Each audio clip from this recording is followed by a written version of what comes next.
you might have imagined yourself floating over the Vietnam jungle, piloting a helicopter as war is happening below you.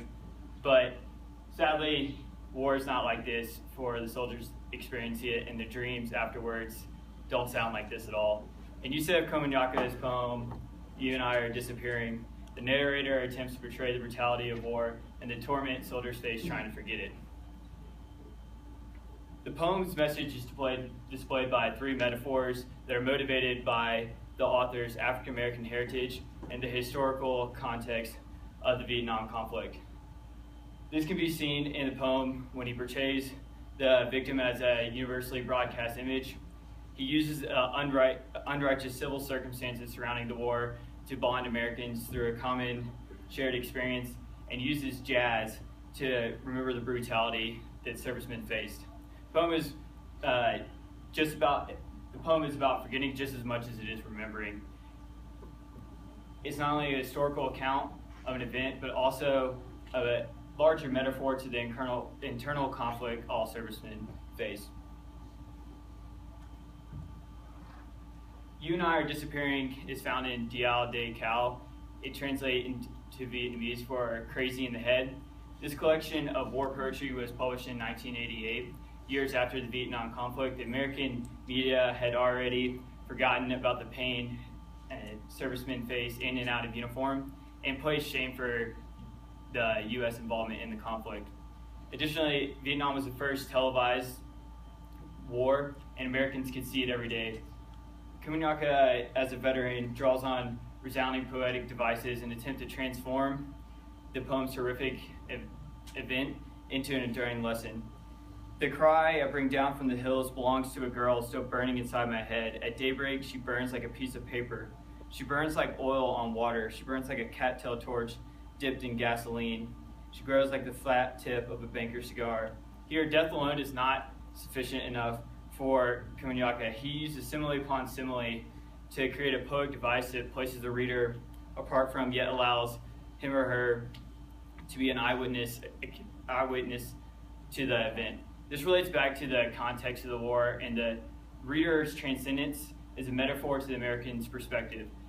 Images of the war not only haunted, but also entertained Americans throughout the course of the war, but by portraying the graphic nature of the war under a theoretical guise of beautiful imagery, he's able to recreate the cognitive dissonance derived from national news coverage of the war's traumatic events.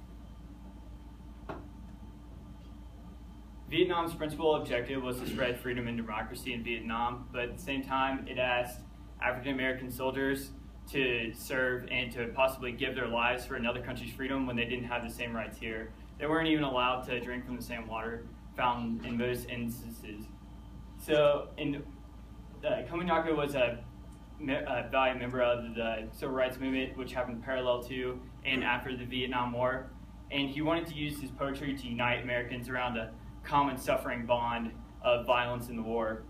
And he uses the imagery of an innocent burning victim in his poem to change Americans' enemy into basically a victim or someone that they can use into He turns the enemy into a victim, and he offers an opportunity to see beyond and through the post-war cliches into the humanity of a suffering person, a girl destroyed by war, by reaching through tired imagery and showing the agony of death by napalm, in his own words.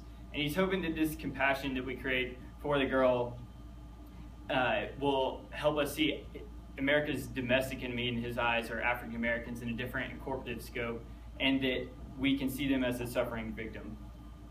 The last aspect he uses in the poem related to his background is the routine quality of death, which quickly sank American morale, and how he ties this to jazz.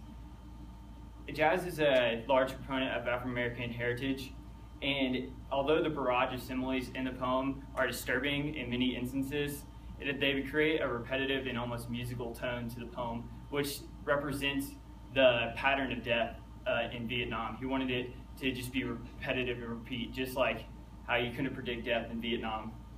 He listened to a Thelonious Monk record while he wrote the poem, and this was his inspiration for the repetition, and you can see it in the construct of the poem.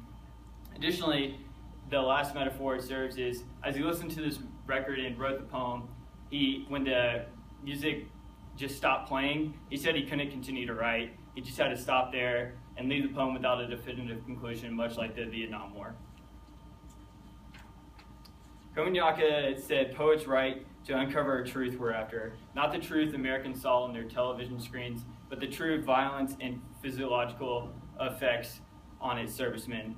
The poem also uncovers the injustice African American soldiers faced in the Vietnam War. It highlights the racial insensitivity by painting the woman not as an individual but as a universal victim, with the hope that one day Americans will not judge on race or nationality but the character of someone's actions.